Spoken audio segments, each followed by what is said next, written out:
Hi everyone, welcome to Thoughts for Change Makers. So, we challenge the status quo, we elevate performance, and we foster exponential growth. Today, let me introduce my guest, Oscar Trimboli. He is an award winning author, host of the Apple Award winning podcast Deep Listening, and a sought after keynote speaker. Along with the deep listening ambassador community, he is on a quest to create 100 million, I repeat, 100 million deep listeners in the workplace. Can you imagine how the world would look like with more deep listeners in the workplace? I'm so excited about this idea. And so, through his work with chairs, boards of directors, and executive teams, Oscar has experienced firsthand the transformational impact leaders can have when they listen beyond words.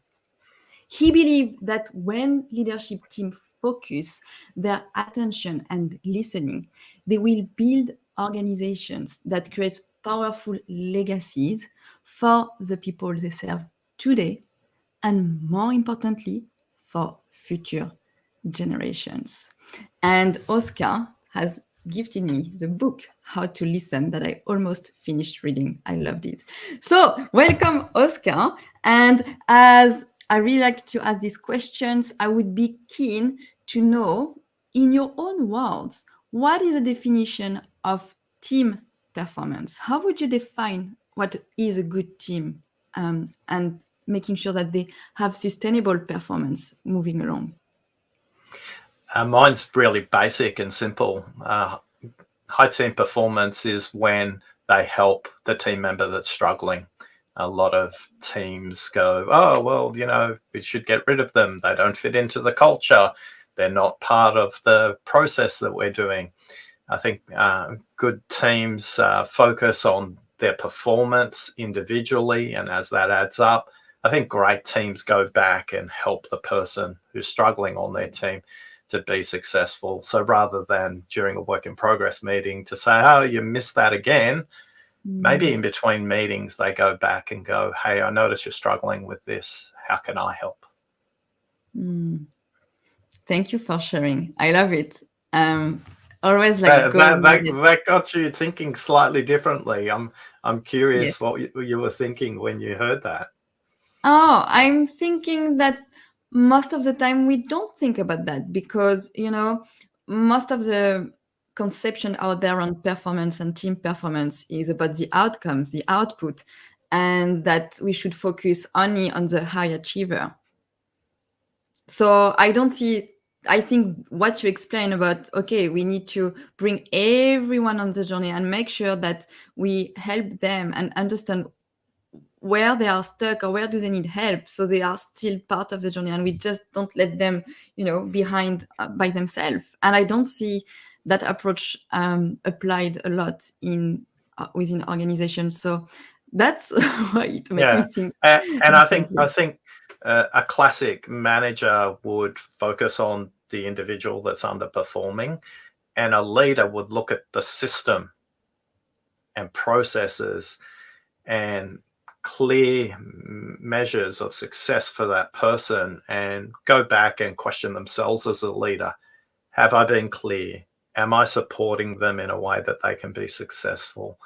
Have they got the help they need to be successful? Because a lot of time when I work with teams and leaders, they'll often point out and say, that person over there.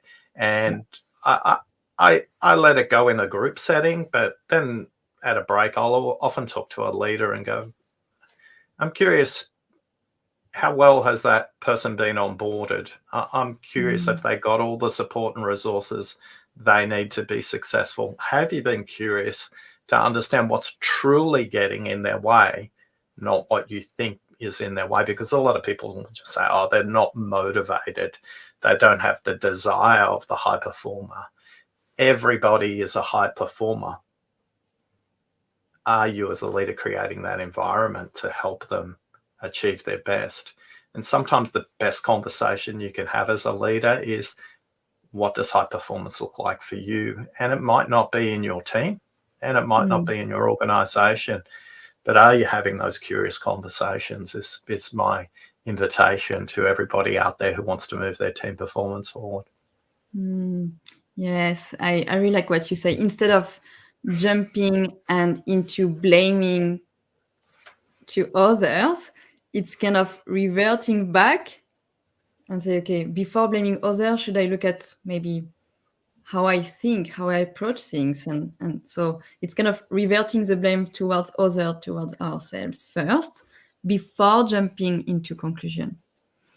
And just as well, I really wanted to ask you this question because I think it's for me, I don't see, I'm kind of a geek looking at all the different thought leaders, books, podcasts out there and the topics associated.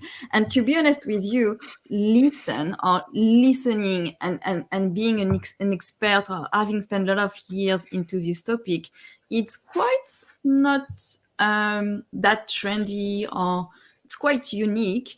How did you come with this idea of working about deep listening in the workplace? Well, I'll be honest, I didn't come up with the idea. And to understand how it all came about, you have to go to April 2008. And I'm in a meeting room in Sydney, and we're doing the annual budget setting meeting for Microsoft. And on the video conference is Singapore, which is the regional headquarters, and Seattle, which is the global headquarters. And this meeting's meant to go for 90 minutes. That's how long it's scheduled. And everybody's debating, this number, that number. And at the 20-minute mark, my vice president, she looks me straight in the eye and says, "Oscar, I need to see you immediately after this meeting." And all I thought was, what have I done? I'm about to get fired. Ironically, for the next half an hour, I didn't listen to anything that was said in the meeting. I'd taken out a pad and a piece of paper, and I tried to figure out how many weeks of salary I had left, because I thought I'm about to be fired. Which is an interesting point as a leader. When you speak, what you say and how it's heard is two completely different ways. Now, what was interesting about this meeting, it finished at the 70-minute mark, which was unusual for a budget setting meeting. They normally go for 2 and 3 hours. They go well over, and it's a budget setting meeting, so you have to set the budget. And I collected my laptop and my notepaper, and I went towards the door. And Tracy said to me, "Hey, Oscar, close the door, because what I'm about to say to you is really important." And as I walked back towards her, she said, "You have no idea what you did at the 20-minute mark, do you?" And I thought, okay, I'm getting fired, and I don't even know why. Now, what I did was I sat down, I faced Tracy, and she said, "If you could code how you listen, you could change the world." What I heard was, woohoo, I hadn't been fired. So again, as a leader, you want to always check in when you're communicating an important message to notice what the other person heard. Now, I hope I've honored Tracy's request, and since then, I've tried to code how to listen in the listening quiz via listeningquiz.com, a set of playing cards, a jigsaw puzzle game. We're over 100 episodes on our award-winning podcast. We've written 3 books on the topics. We've got interesting workshops and all kinds of other consulting assignments all around the globe. And in that moment, Tracy heard me say something at the 20-minute mark that I say in most meetings, and yet she picked up on it. And I think good leaders hear things that others don't. So that's where it all started. And so let's double click on that one.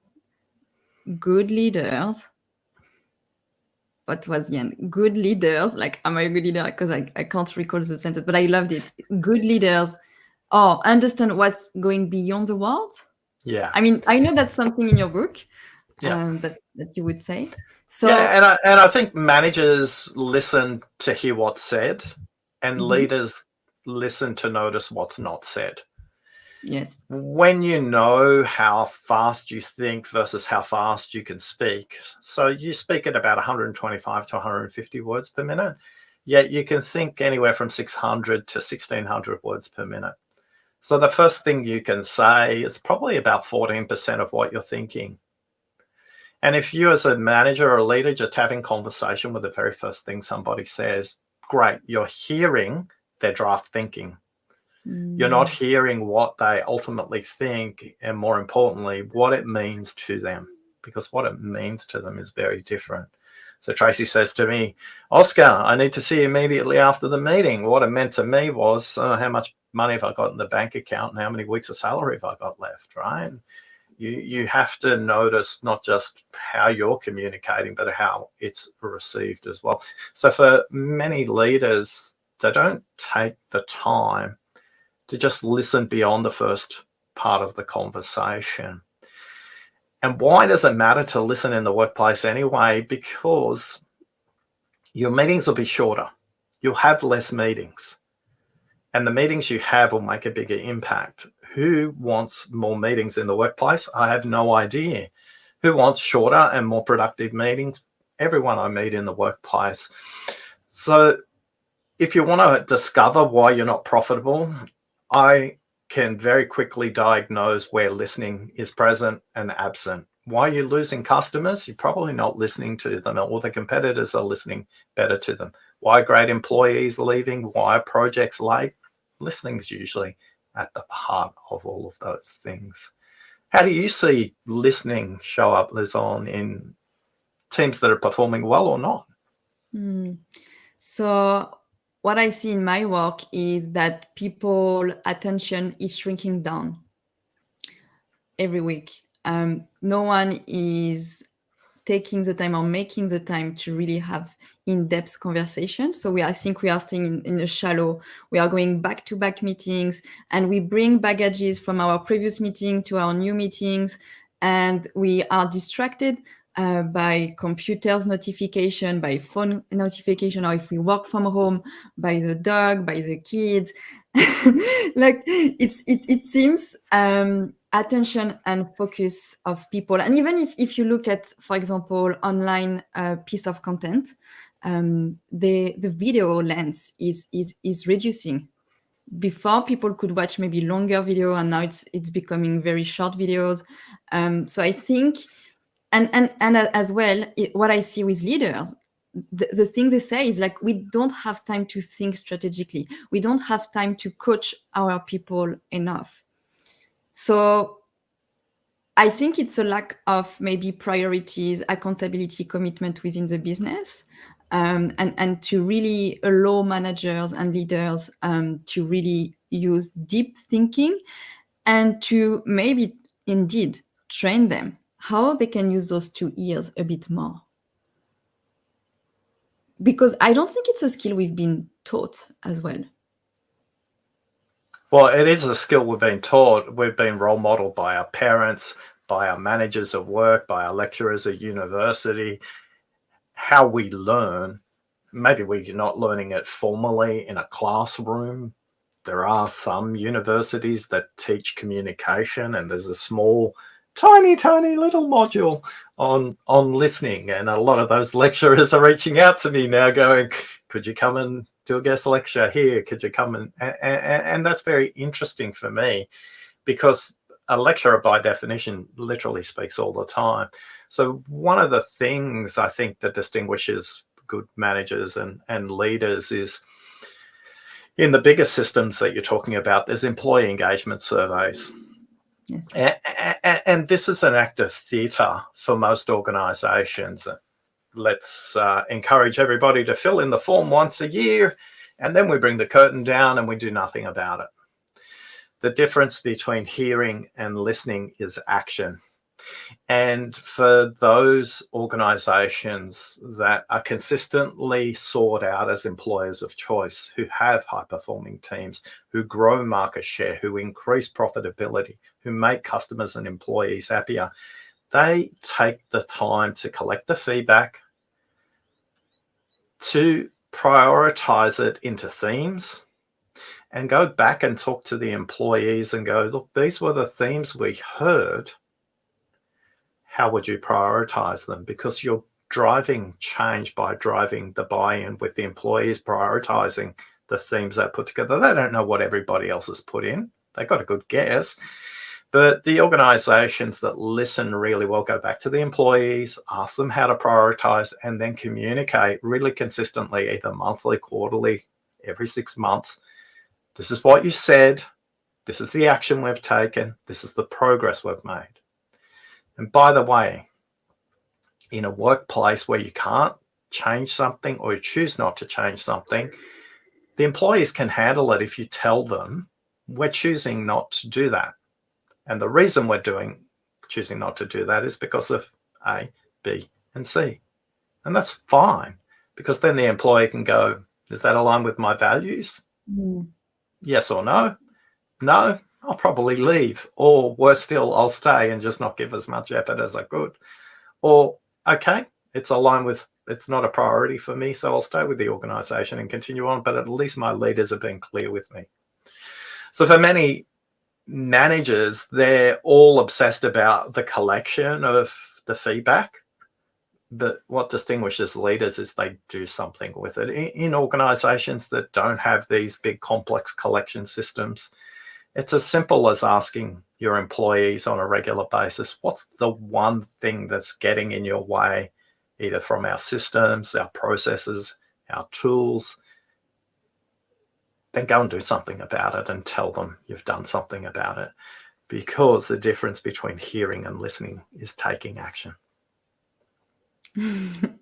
Definitely, I love that. I'm all about taking action, so it definitely resonates with me. And that's true. That's something I hear over and over with leaders in business. They say, okay, we took the survey, but then nothing changes and they don't have any communication on it. And sometimes in some organization, they do the survey and action is being taken, and the result is, oh, we feel valued. We feel heard. We feel like we belong to something, and that's true. Our values are aligned with maybe your value as an individual and with the company and what they are all about. And people can take well-informed decision if definitely it's been communicated. Okay, we're gonna act on that. This is what we've been doing. This is how we're measuring the progress, or we are not gonna act on that. And then people can definitely take decisions. It's gonna be easier and faster for them, and not stay in this state of fogginess or not knowing, doubt, and which is definitely gonna decrease and have a massive impact on the engagement and motivation of people. When people are in doubt, they don't do, they are not sure, they are not performing at their best, definitely. Can I ask a question about a different high performance environment, Lizon? What's the cost of not listening when you're skydiving? Dying. And what points do you have to listen? So it's especially when you land.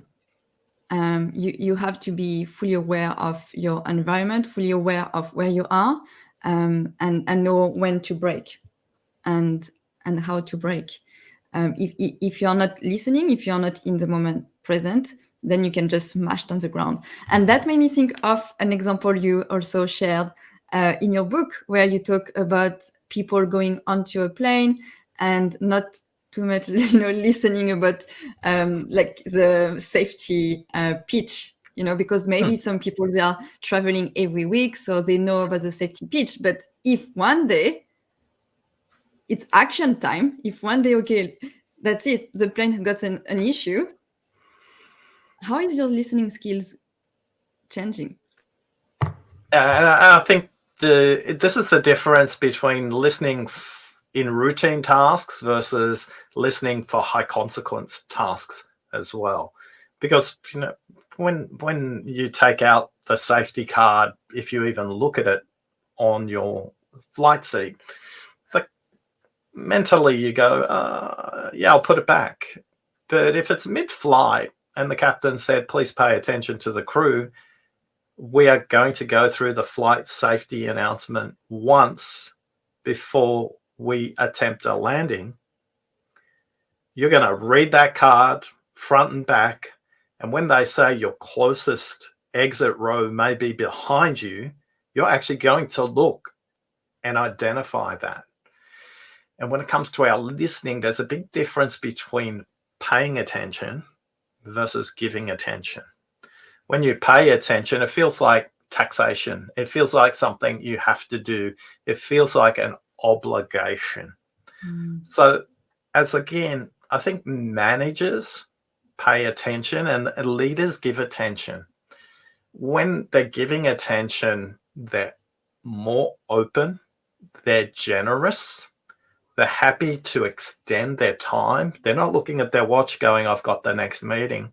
If what that person in front of us is saying matters to them.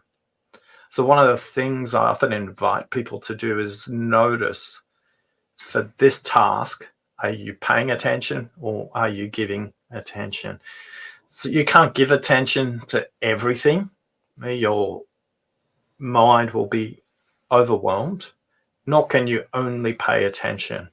When I spoke to Professor Stefan van der Stekel, he's a professor of attention from Utrecht University in the Netherlands, who's written multiple books on the topic.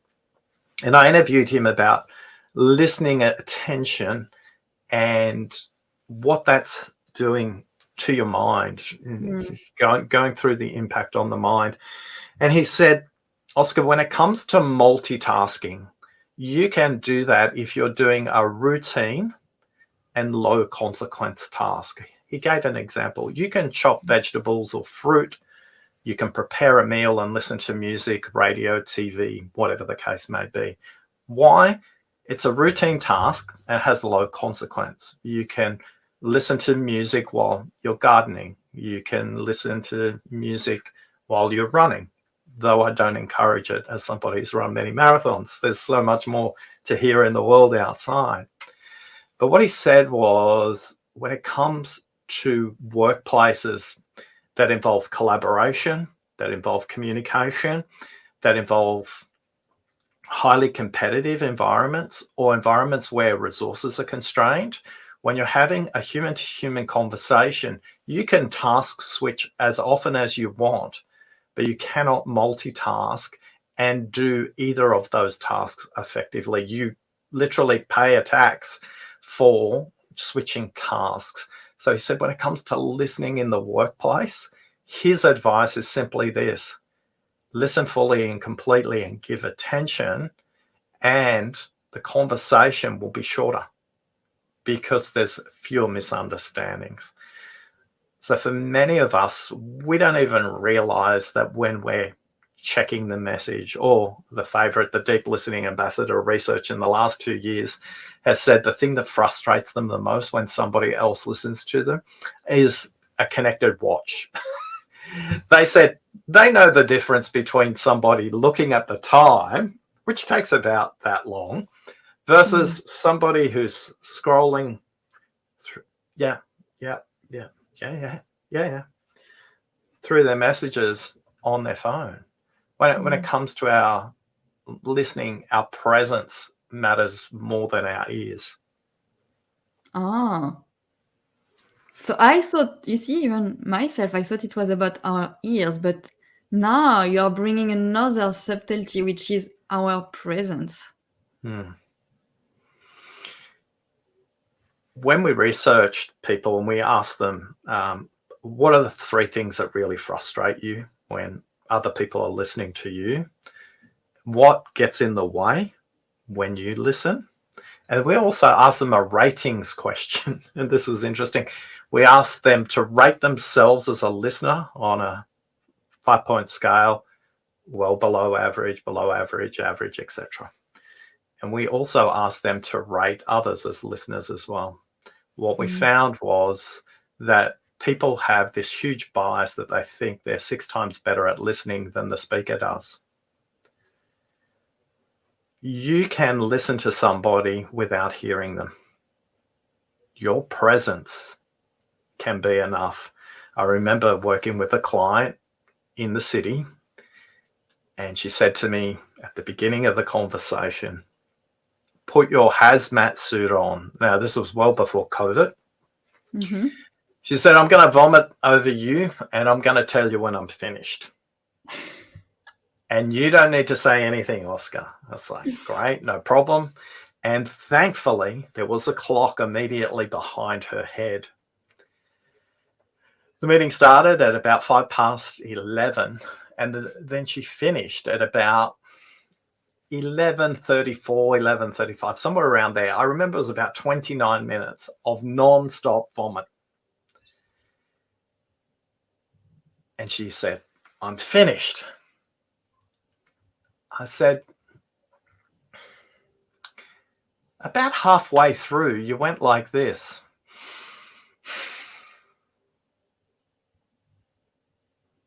And she goes, yeah, I noticed I was sick of the excuses I was making for myself.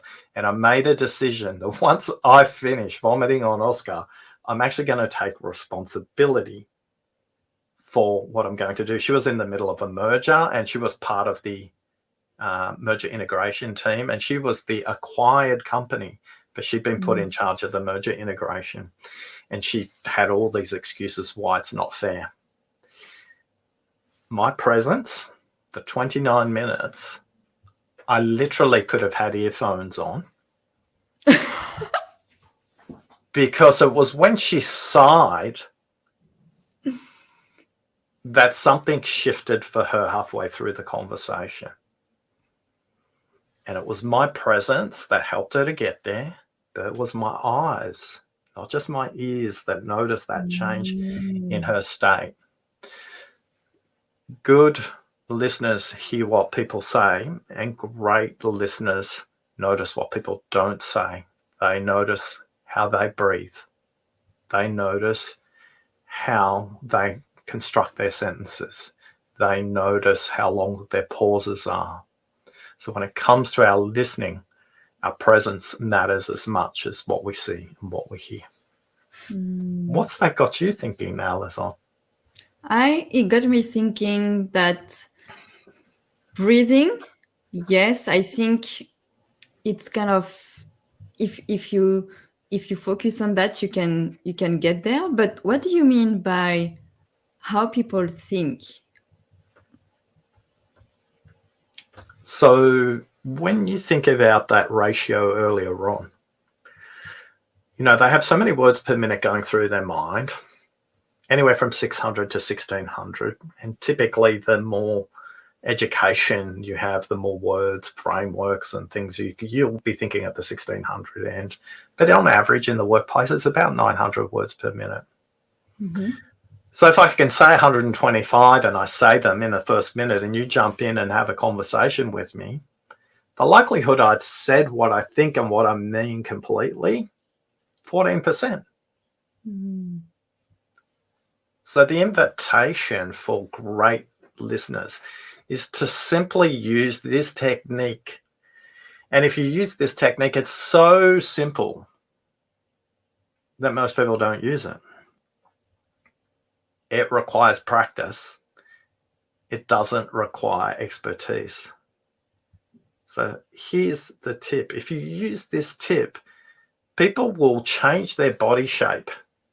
Their head will tilt differently on their head. They'll either lean back or lean forward. They will breathe out with a sigh.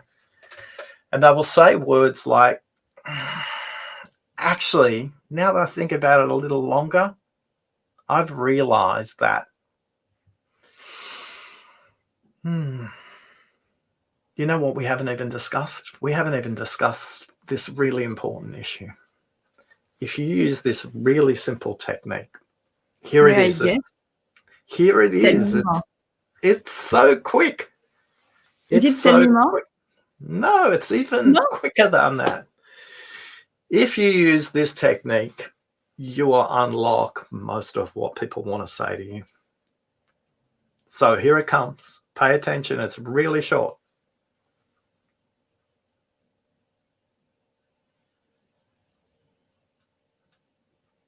silent and listen share the exact same letters.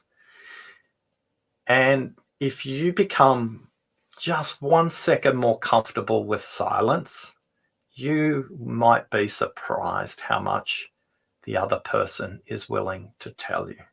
Now, I'm not suggesting you have to put on a hazmat suit and wait for 29 minutes in silence like I did with my client.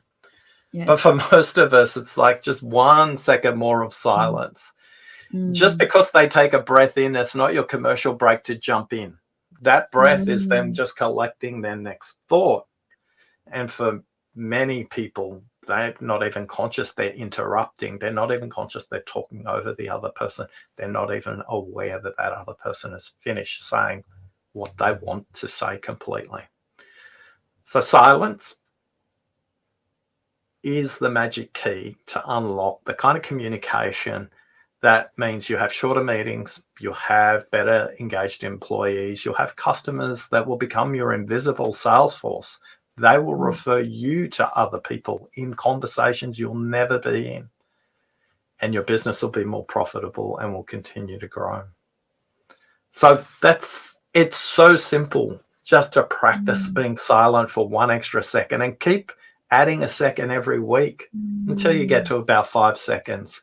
And you'll be shocked how much shorter your meetings are because you don't have to come back and re-explain something. You don't have to ask for people to expand on what you said. I didn't quite understand. Well, the reason you didn't quite understand what they said is because you said, I didn't quite understand. Well, could you just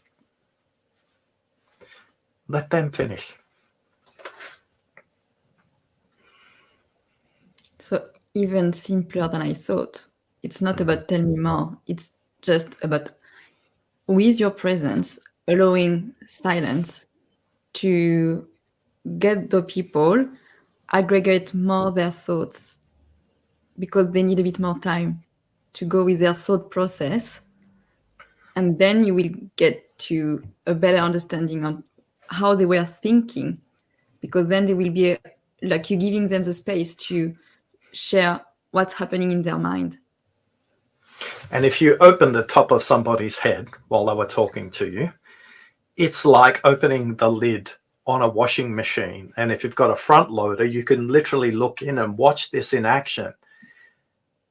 When they are thinking, it's agitated, it's messy, it's dirty, it's sudsy, it's moving around, but it's not actually making progress.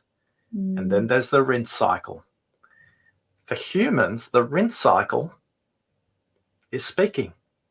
If they can get it out, they can realize, is that what I meant? Is that what I said? Is that my intention? Now, even on clothes washing machines, they have 2 rinse cycles, not 1, 2. Give your human 2 rinse cycles before you interrupt, before you jump in, before you give a solution, before you say, tell me more, and what else? If you give a washing machine that much time, give a human that much time as well. You'll have clean conversations, and the conversation won't be as dirty as if you only have 1 rinse cycle with the person. So allow them the space. That's why your presence matters more than what you see and what you hear. Yeah. Now, let's not confuse this. Listening in the workplace is not therapy. Your job is not to be their psychologist or their psychiatrist. Your job is just to help them to say what they think and what they mean. Because when they do, conversations become much quicker. Yes. And it's all about communication, right? The sooner you can understand each other, the sooner you can get into action, the sooner you can move on, the sooner you can make decisions. But if communication is blurry, if we have to go back and do another meeting or have another point next week because we didn't have time to get to any outcomes during the time we had this week, it's in fact it's also about not productivity or efficiency, but effectiveness in how we live life and how we behave with each other. And yes, I think as well, I sometimes, because I know I will be speaking with you, and so I've been testing a bit on my own work with participants for some workshops. I ask them some questions about remembering the last time that someone gave them full attention, and how did they make them feel. And for them, it can be more than a month for them to recall a moment in their life, whether it was personal or professional, that someone gave them full attention. Mm-hmm. What do you think about that? Well, I think the opposite question would have been interesting to ask them also. I will. Tell me. Well, when was the last time they gave their full attention to somebody Yes, else? I will. But that's how I lead to this one. But first, and that's, I feel it's easier for people to know when they received it, and then I lead them to when did you give it. So yes, I did that one too as well. Yes. Yeah, because speaking and listening is like a simultaneous mathematical equation, because you change roles throughout the conversation, and sometimes you're speaking and sometimes you're listening. Sometimes you're listening longer there, sometimes they're speaking longer. But it requires us to notice where is our attention. Now, an interesting fact is that when it comes to listening, you can listen continuously for 12 seconds. Why? Because you can listen much faster than they can speak.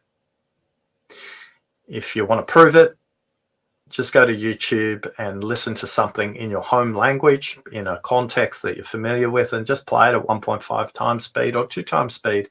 You'll be able to listen to it and understand it fully. Now, if it's in a different language, in a different context, maybe not so true. But because you can listen much quicker than they can speak, you drift, you get distracted, you move into judgment, you move into solution. There's a whole lot of things going on in your mind because you can listen quicker than what they can think. And to know that number, to have that knowledge, means you don't beat yourself up because you drifted away during the conversation and your attention wasn't there. It's just okay. Good listeners drift and stay drifted. Great listeners notice they're drifting and have techniques to come back into the conversation much quicker. My favorite phrase, and people are often quite surprised when I use it, is forgive me, I got distracted. Do you mind saying that again? And what I'm signaling to the other person is I care about them, I care about our relationship, and I'm human. I drifted away. So if they're listening to me, it gives them permission to do exactly the same thing as well. So I think we need to bring more humanity to our communication, not just a bunch of structures and tools and techniques. I think if we care, we'll bring our attention to the conversation. Yeah. Thank you. Love it, Oscar. What's I that think got you thinking, though? Because I'm hearing you process that.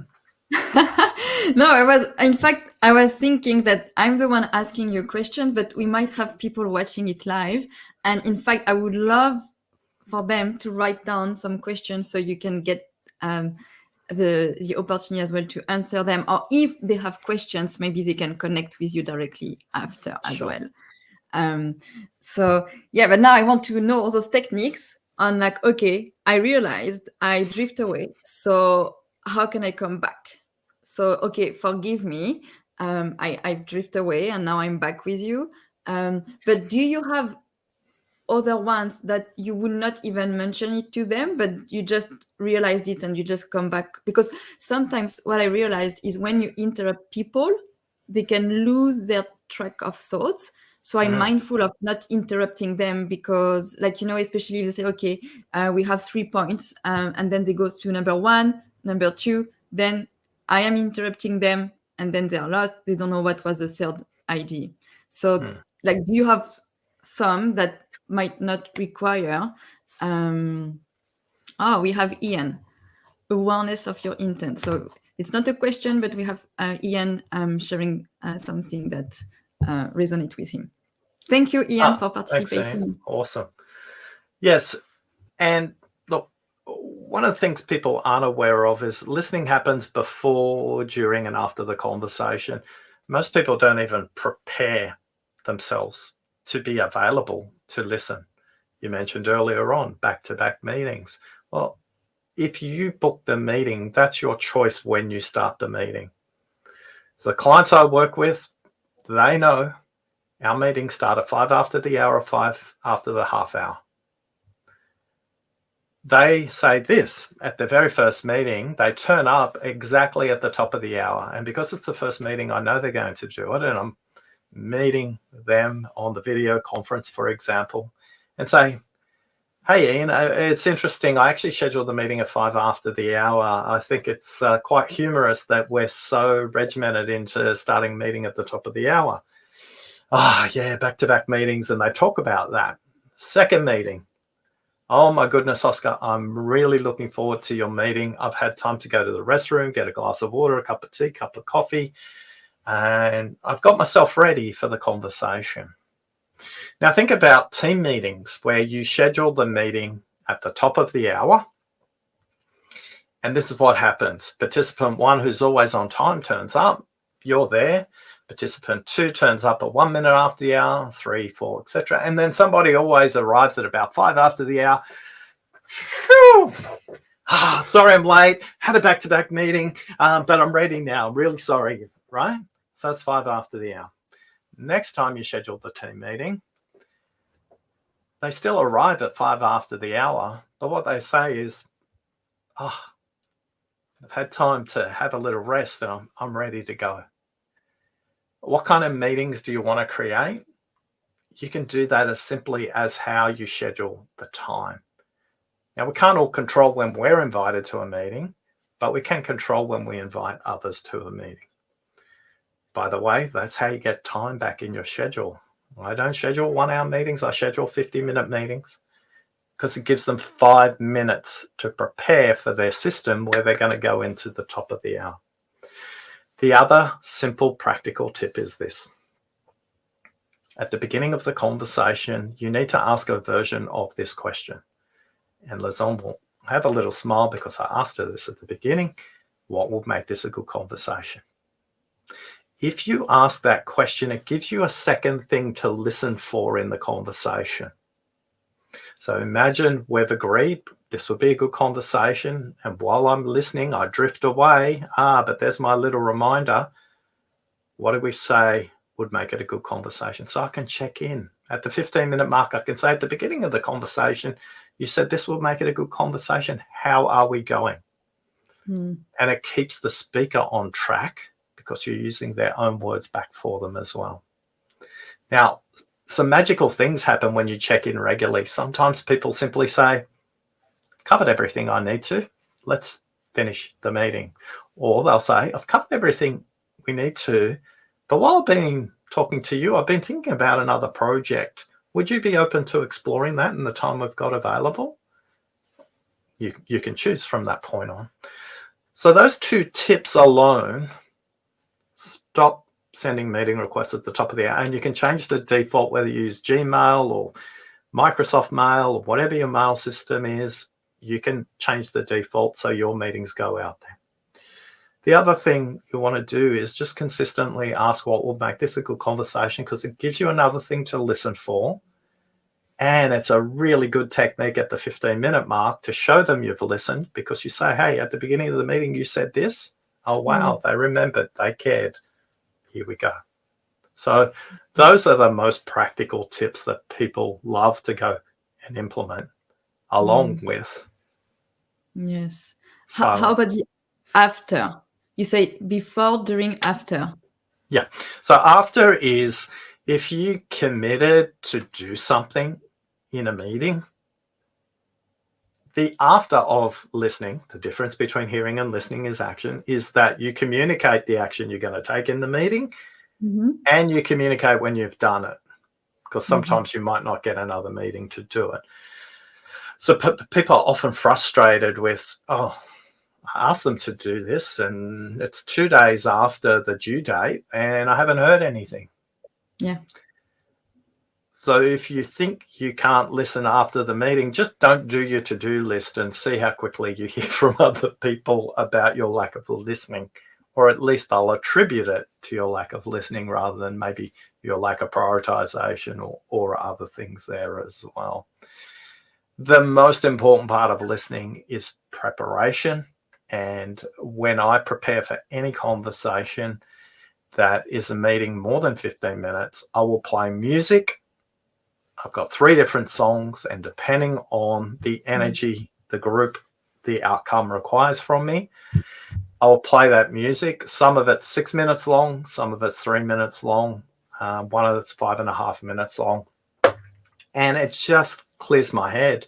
It shuts down all the browser tabs and gets me ready in a completely different state. What kind of music rewires you when you're performing, Leslie? So I like to start, yeah, because so it's mentioned in Oscar book, he's even sharing which music. So on my side, I do use music a lot. In fact, even during my workshop, I use music to allow people to have different states during the experience. So I think, Oscar, you would maybe agree, we are experience provider. So it's about how we can craft the experience so people can be at their best at all times. And definitely I do use music as well. So I used to be a musician too, playing the clarinet. So I love music, and I start with I change always my music, so I don't have like go-to music. I do have a playlist that I sometimes refer, but I start with where I am at. So I start with the mood or the emotion that I feel, and a music that will tune in with this emotion, and I know which states I want to be. So usually I use music before going on a virtual delivery, or before going on stage, or before going on a coaching call with a client. And then I will say, okay, I want to be in that state. So I will go on different type of music. So slowly, my emotional state will build up within 5 minutes to another state. And what about when it comes to skydiving? How does music influence that? So I do breathing. For skydiving, I don't use music. I do breathing, so I have breathing techniques. And especially when you're up in the air, you have less oxygen. So yeah, and then maybe each time the door of the plane is opening, I'm like, what am I doing? You have this, even if you want to do it, you still have this, like, what am I doing? I'm going to jump out of the plane. And so you have all of that is happening. So you have to really self-regulate. And so for skydiving, it's breathing. And then what's the lesson from skydiving for individual performance that you think is a really interesting parallel? Because not many people at work are going to stand on the top of their office building and jump off with a parachute. What are the processes and lessons besides breathing that you think people can take from skydiving into their workplace performance? So I think skydiving is a good reminder that you have to push yourself a bit outside of your comfort zone, because magic things can happen from there. Like you can gain confidence, you can gain new skills, you can have new discussion with teammates. So that's one aspect, is going out of your comfort zone. Another one would be to really be able to self-assess your state at all times. So, like, sometimes we had a CEO from Incentra that say, when they start team meetings, they ask everyone, what is your energy level? Or how do you feel today on a scale of 0 to 10? And I do the same when I'm going skydiving. It's like, okay, am I in good shape mentally, physically? If it's below an 8, I will not jump. Or same for kite surfing. There is a saying, sometimes you're in the water and you wish to be on the beach, or sometimes or whether you are on the beach and you wish to be in the water. So it's better to stay in the beach and wishing to be in the water than being in the water and wishing to be on the beach. It's always key to ask yourself, how do I feel emotionally, mindset, and so on, and then knowing how to manage your energy level. So what can replenish your energy quickly, And that is coming through a lot of experimentation over time to be able to perform at your best. So they are the things that skydiving can teach you. It's about knowing a lot about yourself, your energy level, what your body can go through, what you can do, what your mind is at. If you had like a difficult conversation and you go on a jump, I would not recommend it. And maybe the same for a manager, for a leader in the office. If you had a difficult conversation with someone, whether it's in your personal life, professional life, and you're entering into the room, check your energy, because energy is spreading. So yeah, what do you do to really shift your emotional state, energy state, so you are not bringing those bad maybe energy in the room? Because everyone is going through some things in life, and so as a leader, it's more about like check everything you do, because anyway everyone within the organization is looking at you and looking at what you say, what you do.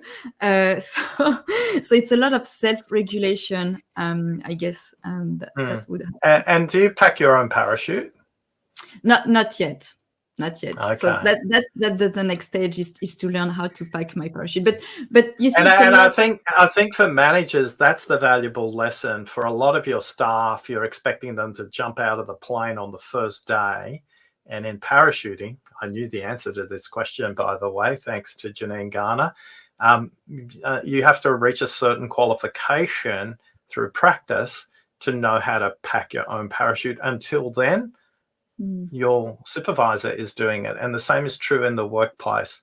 Until that person is effective and efficient in their own tasks, you need to be showing them how to do it as well. Yes, because sometimes there is so much to do, to know, to learn.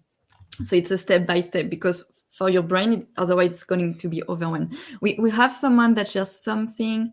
Do you find shorter targeted agendas also help shorter?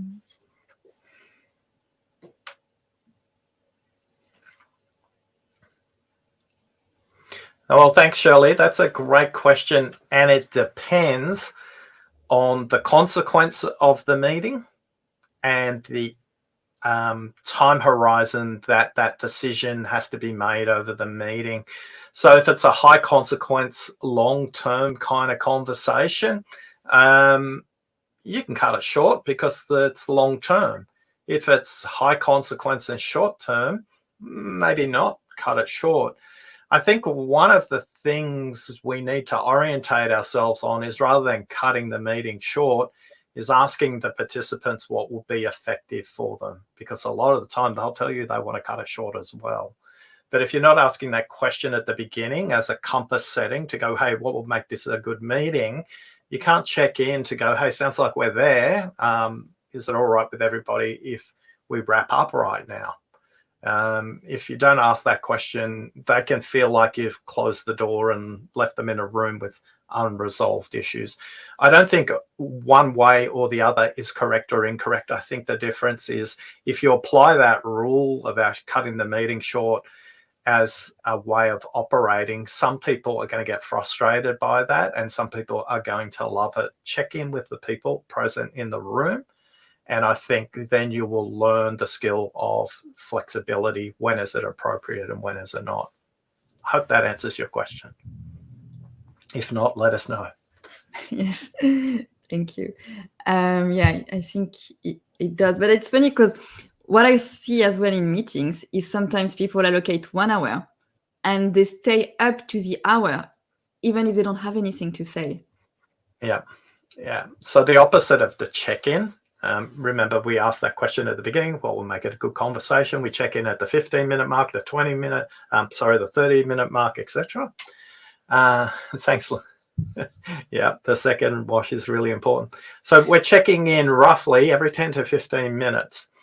One thing that distinguishes managers from leaders, again, is leaders lead processes. They don't lead the content.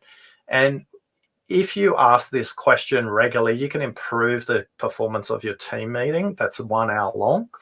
You can ask it about the 40-minute mark. What's been the most productive part of this meeting today?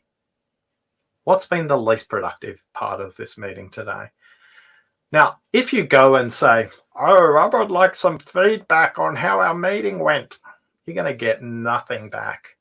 But if you simply ask the question during the meeting, what was productive, what wasn't, practice this first one-on-one and then move to group meeting, you'll find that your meetings become shorter because you will notice what people like, whether that's how it's communicated, the level of detail you're dealing with, and the opposite. So you'll avoid that and you'll show some situational flexibility as a leader there too.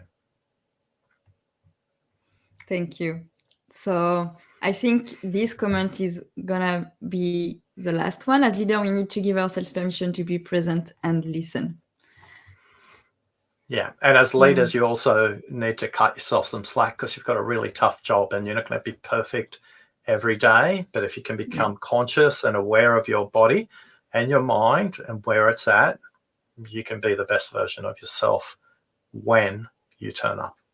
Correct. Sometimes we can be our harshest critics. So I really like to refer people to the work of Dr. Christine Neff on self-compassion. I think that's one way to remind ourselves about common humanity. So Oscar, that we are coming to an end. I'm mindful that I would love to be doing it for 2 hours, but we 1 hour is great. Even 55 minutes.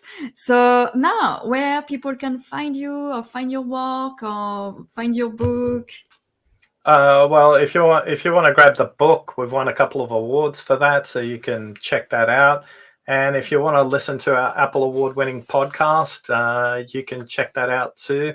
We're over 120 episodes, I think, now, and you can listen to spies, hostage negotiators, judges, journalists, air traffic controllers, deaf people, blind people, and everybody from a funeral director all the way through to a palliative care nurse and everything in between. We've curated the most diverse group of workplace listeners, and you will get a minimum of one practical tip every episode to improve your listening and make your meetings shorter and the meetings you do have more effective.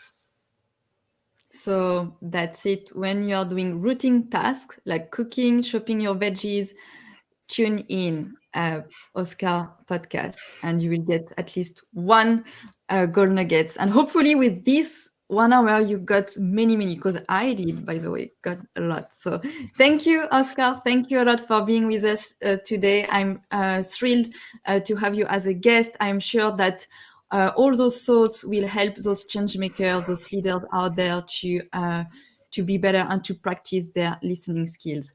Thank you. Bye for now. Thanks for listening.